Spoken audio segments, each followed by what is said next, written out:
अस्सलाम वालेकुम। टेट इम्तिहान की तैयारी में इंग्लिश ग्रामर के आर्टिकल्स अक्सर सबको परेशान करते हैं, है ना?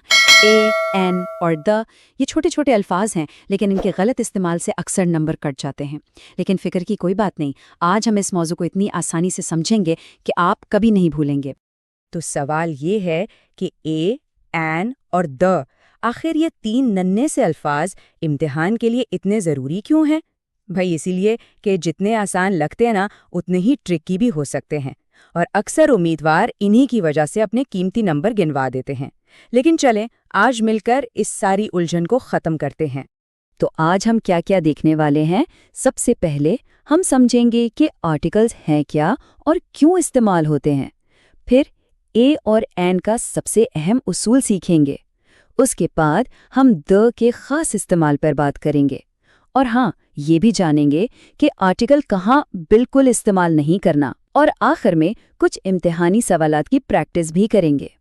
चलिए जी, तो शुरू करते हैं अपने पहले हिस्से से। आखिर ये आर्टिकल्स हैं क्या और इनका काम क्या है? ये बुनियाद है और इसे समझना बहुत ज़रूरी है।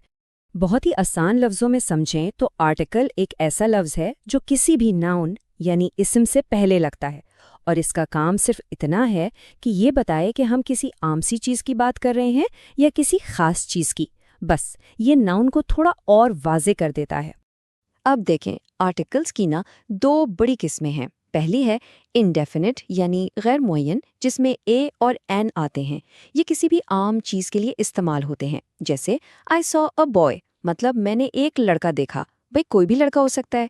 दूसरी किस्म है डेफिनिट यानी मुअय्यन, जिसमें सिर्फ द आता है। ये किसी खास चीज़ के लिए इस्तेमाल होता है। जैसे the sun rises in the east.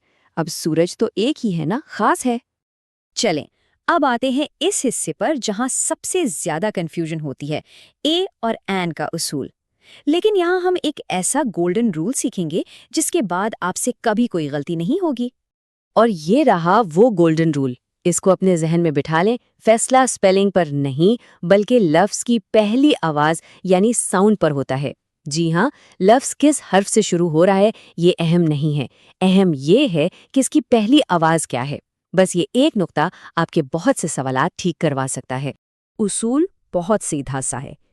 ए उन अल्फाज से पहले लगता है जिनकी पहली आवाज़ कॉन्सोनेंट यानी हर्फ सही की हो, जैसे ए बॉय, ए कार। और एन उन अल्फाज से पहले आता है जिनकी पहली आवाज़ वावल यानी हर्फ इल्लत की हो, जैसे एन एप्पल, एन एलिफेंट। अब आते हैं इम्तिहान के सबसे मशहूर ट्रैप पर। लफ्ज़ यूनिवर्सिटी को देखें। ये शुरू तो वाउल यू से हो रहा है, लेकिन इसकी आवाज़ यू की है, यू, और ये एक कॉन्सोनेंट साउंड है। इसीलिए हम एन यूनिवर्सिटी नहीं बल्कि अ यूनिवर्सिटी कहते हैं। आवाज़, हमेशा आवाज़ पर ध्यान दें। और ये रहा उसका उल्ट ट्रैप। लफ्ज़ आवर में इच लिखा तो है लेकिन बोला नहीं जाता, वो साइलेंट है। तो इसकी आवाज़ ओ से शुरू होती है जो एक वाउल साउंड है। इसलिए हम ए आवर नहीं बल्कि एन आवर कहेंगे। ये मिसाल भी इम्तिहान में अक्सर पूछी जाती है, एम एल ए। जब हम इसे बोलते हैं तो आवाज़ आती है एम एल ए। तो पहली आवाज़ एम है जो ई यानी वाउल की आवाज़ है। इसलिए यहाँ भी एन एम एल ए ही इस्तेमाल होगा। ठीक है, ए और एन तो हो गए। अब चलते हैं अपने तीसरे हिस्से की तरफ, यानी द का खास इस्तेमाल। तो अब हम आम चीज़ों से निकलकर खास चीज़ों की बात करेंगे। द का सबसे आम इस्तेमाल ये है कि जब हम किसी चीज़ का जिक्र दूसरी बार करते हैं। जैसे मैं कहूँ आई सॉ अ डॉग, यहाँ पहली बार जिक्र हुआ तो ए इस्तेमाल किया। लेकिन जब मैं उसी कुत्ते के बारे में दोबारा बात करूँगा तो कहूँगा द डॉग वॉज बार्किंग। क्यों? क्योंकि अब सुनने वाले को पता है कि हम किस कुत्ते की बात कर रहे हैं, वो खास हो गया। इसके अलावा ये वो जगह हैं जहाँ द लगाना ही लगाना है। जैसे दुनिया की मुनफरद चीज़ें, the sun, the moon. Superlative degree के साथ, द बेस्ट, द टॉलेस्ट।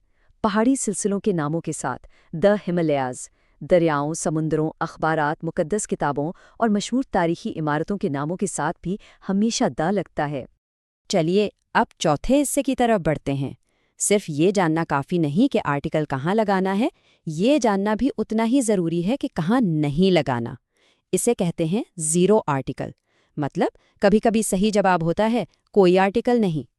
تو عام طور پر ان جگہوں پر کوئی آرٹیکل استعمال نہیں ہوتا، کسی خاص شخص یا جگہ کے نام کے ساتھ جیسے رام یا دہلی، زبانوں کے ناموں کے ساتھ جیسے انگلش، اردو، تعلیمی مضامین اور کھانوں کے ناموں کے ساتھ بھی نہیں۔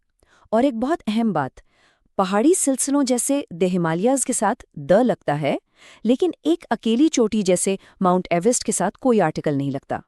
یہ ایک بہت ہی مزیدار اور تھوڑا ٹرکی اصول ہے۔ بات مقصد کی ہے۔ جب ہم کسی ادارے جیسے ہسپتال یا اسکول اس کے بنیادی مقصد کے لیے جاتے ہیں تو کوئی آرٹیکل نہیں لگتا، جیسے ہی وینٹ ٹو ہاسپٹل کا مطلب ہے وہ بیمار ہے، علاج کے لیے گیا۔ لیکن اگر ہم وہاں کسی اور کام سے جائیں، مطلب اسے صرف ایک عمارت کے طور پر دیکھیں، جیسے he went to the hospital to visit a friend, تب دا استعمال ہوگا۔ چلیں جی، تھیوری بہت ہو گئی، اب وقت ہے پریکٹس کا۔ دیکھتے ہیں ہم نے کتنا سیکھا۔ ہو جائیں تیار؟ پہلا سوال آپ کی اسکرین پر، ہی از ہانسٹ مین، خالی جگہ میں کیا آئے گا؟ اے، این یا دا؟ سوچے ذرا۔ اور صحیح جواب ہے این، بالکل، کیونکہ آنےسٹ میں ایچ کی آواز نہیں آتی، آواز او یعنی واول سے شروع ہوتی ہے۔ یاد ہے نا ہمارا گولڈن رول؟ اگلا سوال، he is dash university student, یہاں کیا آئے گا؟ یہ وہی مشہور ٹریپ ہے۔ جی ہاں، اس کا جواب ہے اے، کیونکہ یونیورسٹی کی آواز یو سے شروع ہوتی ہے جو ایک کانسوننٹ ساؤنڈ ہے۔ بہت خوب۔ آخری سوال تھوڑا مختلف ہے، اس جملے میں غلطی ڈھونڈنی ہے۔ I have seen the mount Everest, کہاں ہے غلطی؟ نظر آئی؟ بالکل صحیح، د یہاں نہیں آئے گا۔ صحیح جملہ ہے I have seen Mount Everest, کیونکہ اکیلی پہاڑی چوٹیوں کے نام کے ساتھ کوئی آرٹیکل نہیں لگتا۔ تو بس اتنی سی بات ہے، ہمیشہ آواز پر فوکس کریں، خاص اور عام کا فرق یاد رکھیں، اور یہ بھی کہ کب کچھ نہیں لگانا ہے۔ یہ اصول پکے کر لیں اور ٹیٹ امتحان میں آرٹیکلز کا کوئی سوال آپ کو پریشان نہیں کرے گا۔ آپ سب کی تیاری کے لیے بہت ساری نیک تمنائیں۔